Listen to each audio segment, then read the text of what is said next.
Hello and welcome to Wolfman Gaming. This is my Scorn Platinum Trophy walkthrough and we have reached the end of the line. This is Act 5, the final level of the game and the second to last video in this walkthrough. After this one there will be one more video where I show you the alternate solution to the puzzle in level 1 and that will allow you to unlock the trophy called 001, also known as Extraction, and then you will get that lovely platinum trophy. But before we get there we have to beat the game first, and in the previous episodes I have given a little parental advisory warning that this game contains graphic content, and this video is definitely not an exception to that rule. Things will get very messy throughout this video, so be aware of that, dear viewer. And what we're gonna do in this level is I just picked up a test tube and that is half full of blood and we need to fill it up all the way. And the way to do that is to put it in this machine, and we are gonna go grab a egg. You could call it one of these glass eggs containing a monster fetus. And we're gonna take this over to the other end of this room and stick it inside the stomach of this robot. This will make the robot come alive. The robot will not move. He will just sit there and jerk around or twitch. So what you want to do is take your jackhammer and punch the monster baby twice. The first punch will break the glass, the second punch will kill it.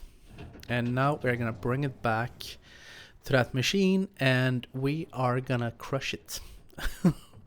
And I'm just gonna let this little cutscene speak for itself.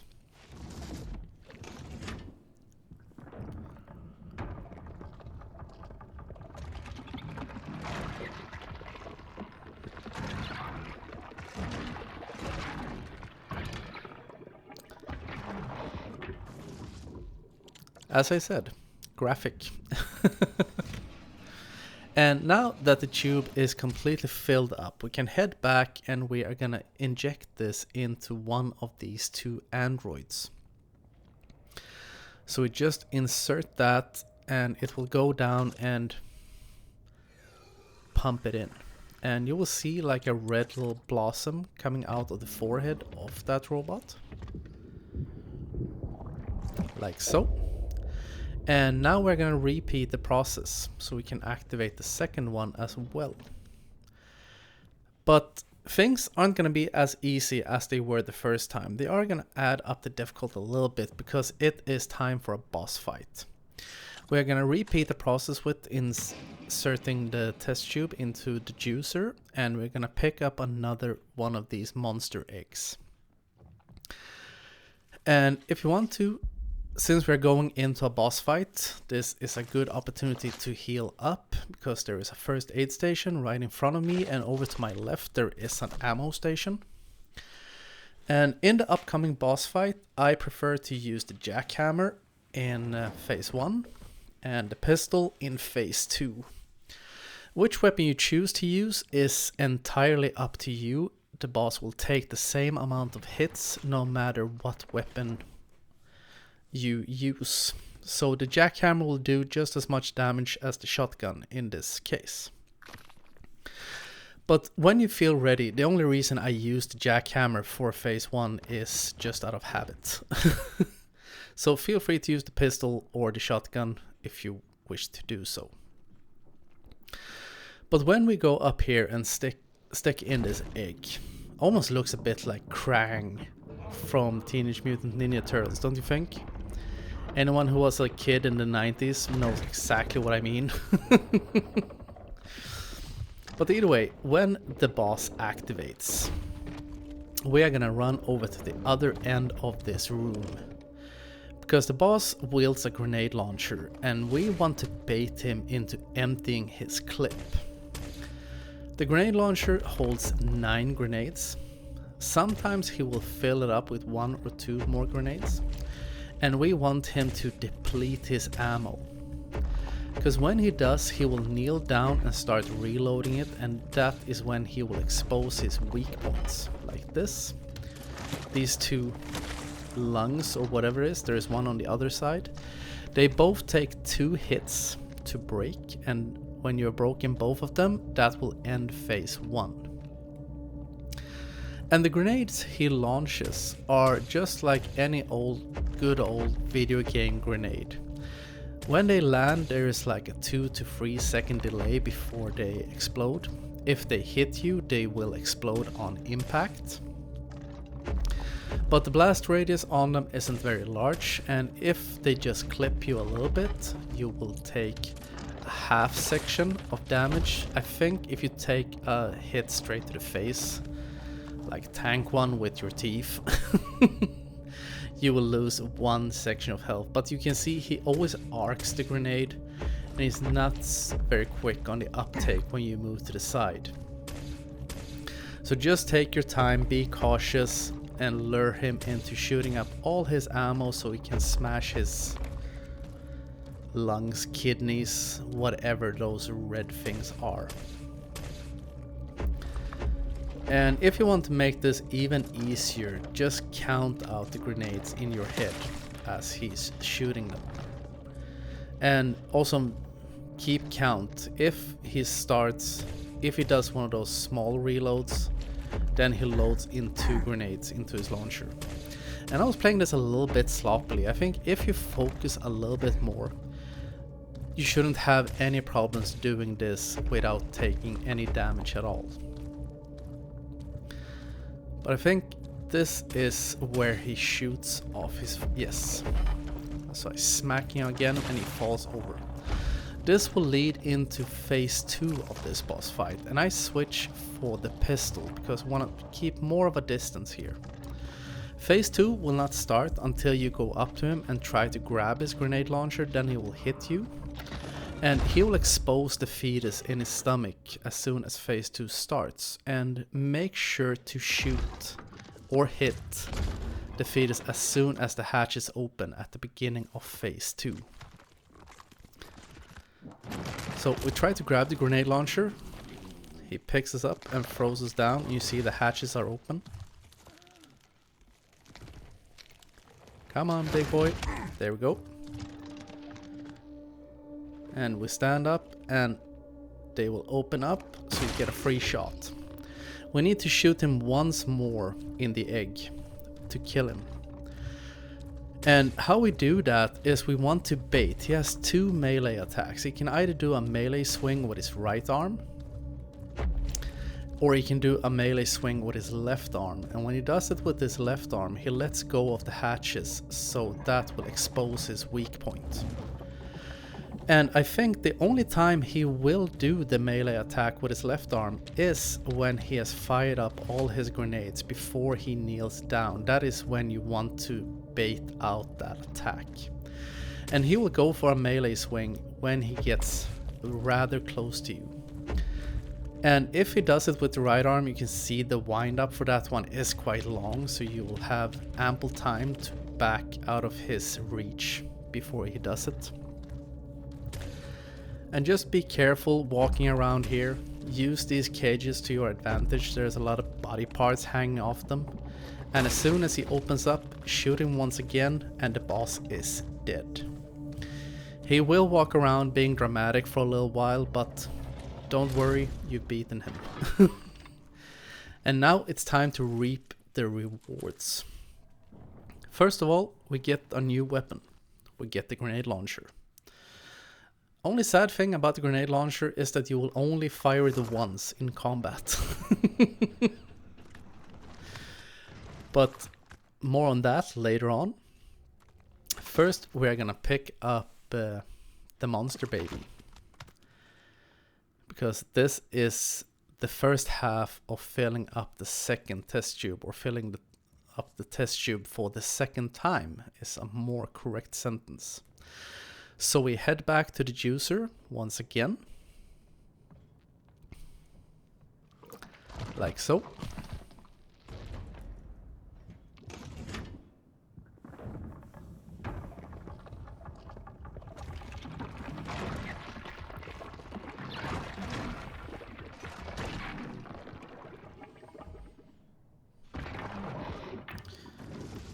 Not even less graphic the second time, now is it?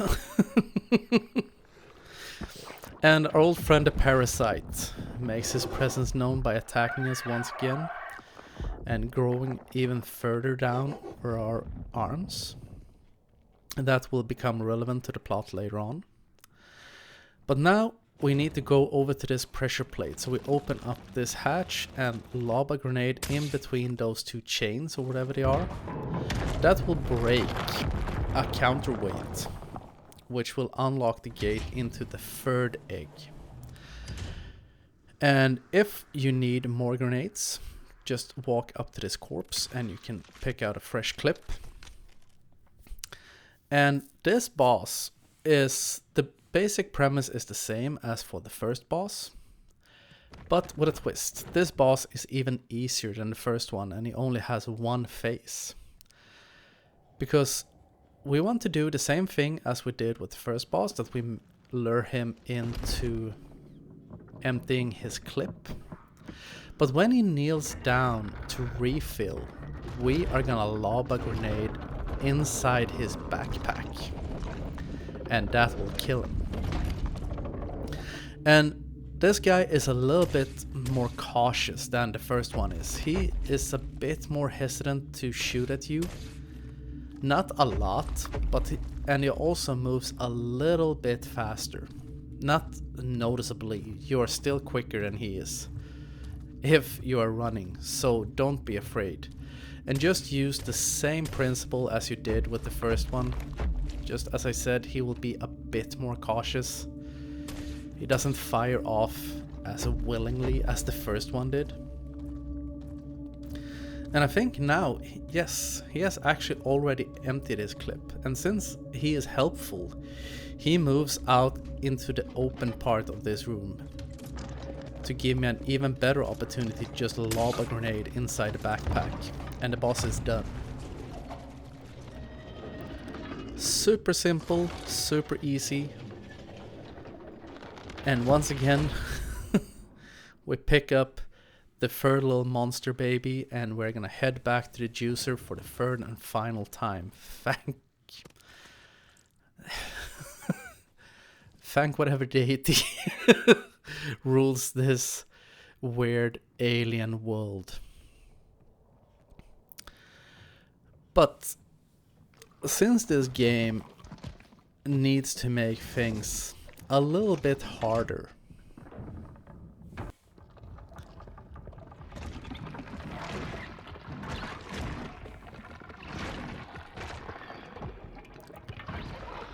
there we go. The old parasite is gonna attack us once again, right around here. And now he grows down on over our left hand. So our left hand you won't be able to use at the moment. So it is time to start working against getting rid of this freeloading thing. And now, if he hadn't been on our back and grown down over our hand, we would have just gone over, pushed in the second test tube and be on our way. But this game doesn't work that way. So we are gonna go over here, step on this pressure plate, lob in a grenade, break that counterweight, which will open this gate. And we can start working for getting rid of our friend. Whatever you wanna call this thing. Over here is another first aid station if you've taken a bit of a beating. Don't be too enthusiastic with it yet, because we are going to use this machine. And when you stick your arm in this, it will ram spikes into your arm. And that will make the parasite draw back for a very short amount of time.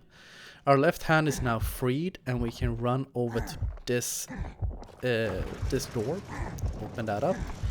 Walk in here, and this is so annoying. I line up my grenade launcher. I do a perfect shot. You see the grenade go off and nothing happens. I have no idea why, that was. I think this game has something against me. Because that was a perfect shot and the game just said no. So I'm gonna have to wait for this puzzle to, or these rail cars to give me an open line of fire so I can fire a second one.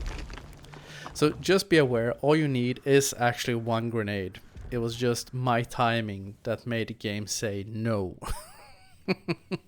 So don't be as quick as I was.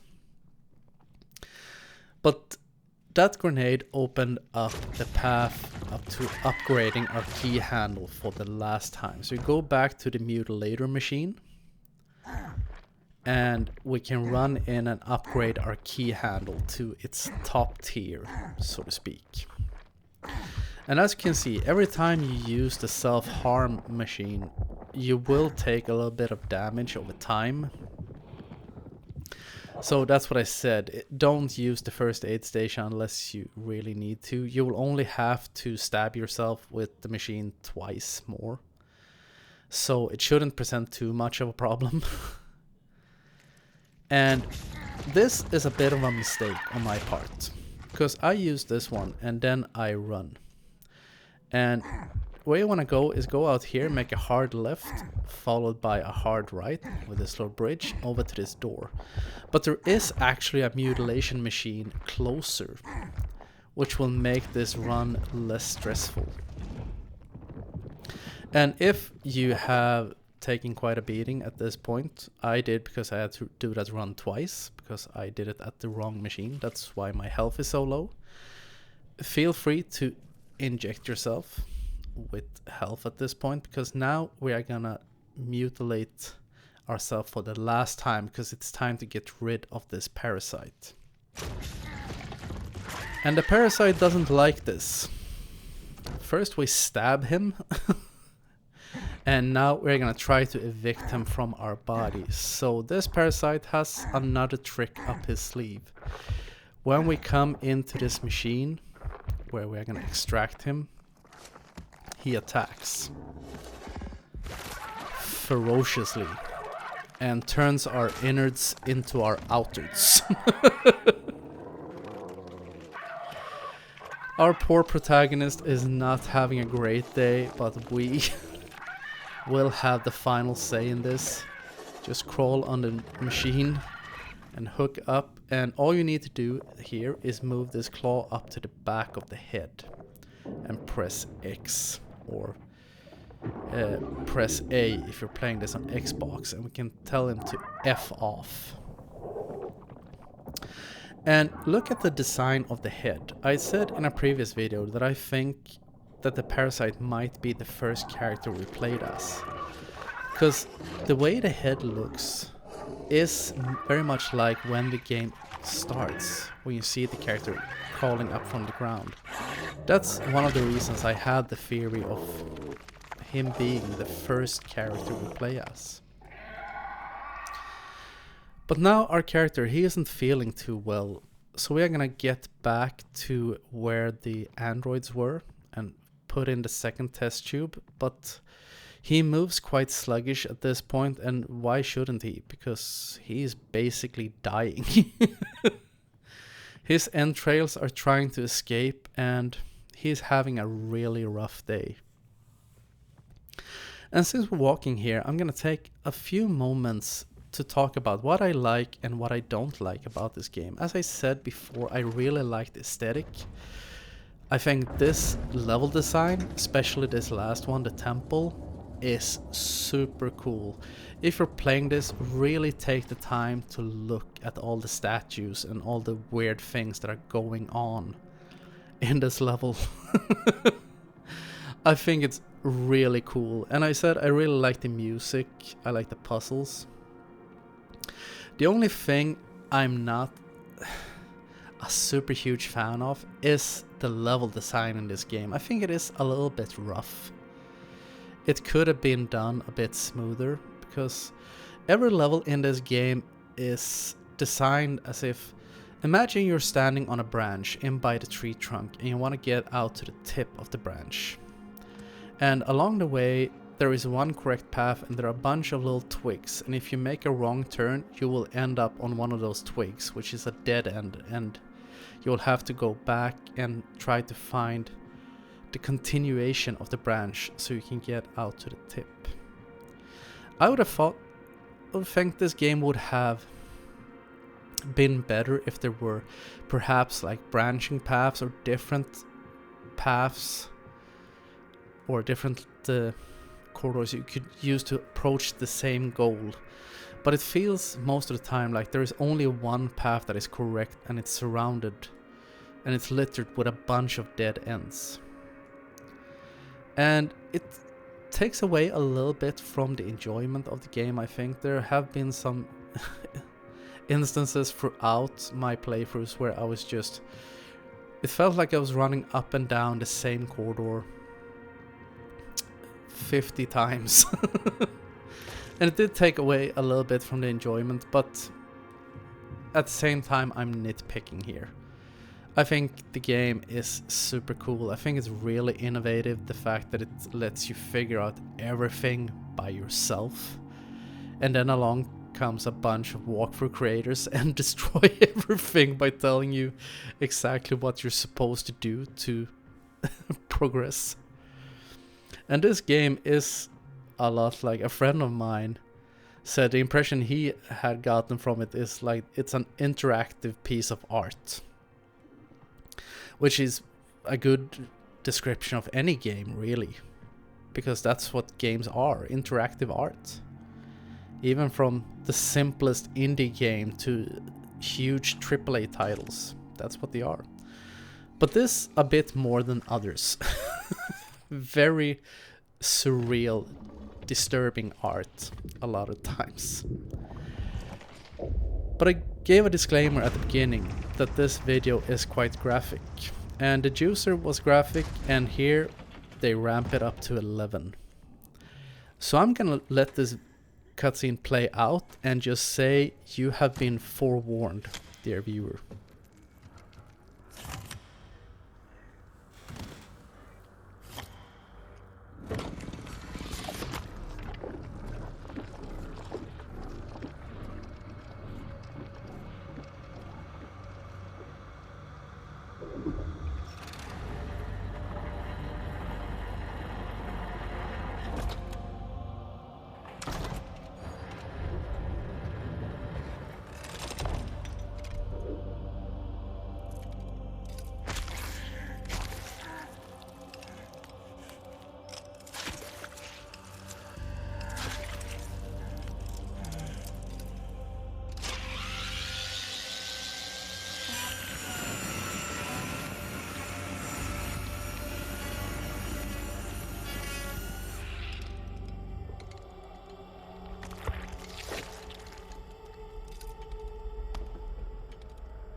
And you thought the juicer was bad.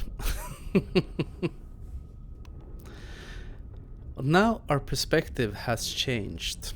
That angel of death looking surgeon robot hooked us up to some kind of hive mind, and the two pregnant androids are the ones that we are in control of now.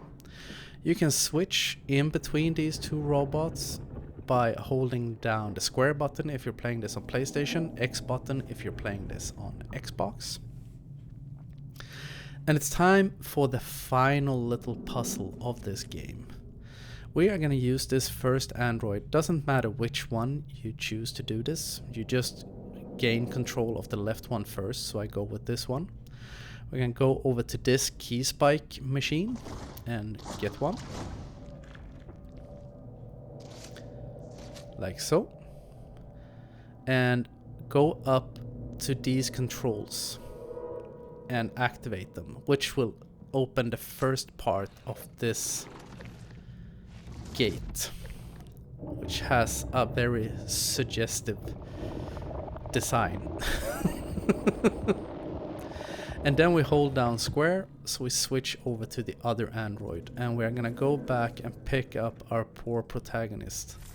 That even after all the abuse he suffered throughout this video, is somehow still alive. How he's alive, I have no idea. I don't think he wishes to be so. Because he is having a really bad day and it's not over yet. Because for some reason this android thought that let's bring the robot arm so we can slash what remains of his poor torso as we are walking up this last path. And the reason we pick up the protagonist is because this is his story. And these androids are just means to be able to get to the end, so to speak. And we need him when we go over to this pressure plate that will open up the last door and lead into the final corridor of the game. Because if you walk up here as just the android, you are not heavy enough to open the gate. And all that remains now of this game is to proceed to the end of this corridor. And I want to ask something of you, dear viewer. If you're playing through this game, and what is your theory on the ending of this game? I will not show you the ending in this video, and I will not talk about the ending. I will not say anything about it. But I would love to hear your input. So please write a comment with what you think about how this game ends. It would be really fun to read. And also, after you have gotten trophy, I think it's called 12 for beating the game, make sure to start up a new game and tune in for the last video of this guide where we'll go back to Act 1 and get the final trophy for the platinum. But that is something we will do in the next episode, and in the meantime I want to thank you so very much for watching, and I will see you again in my next video. So until next time, this is the Wolfman signing off.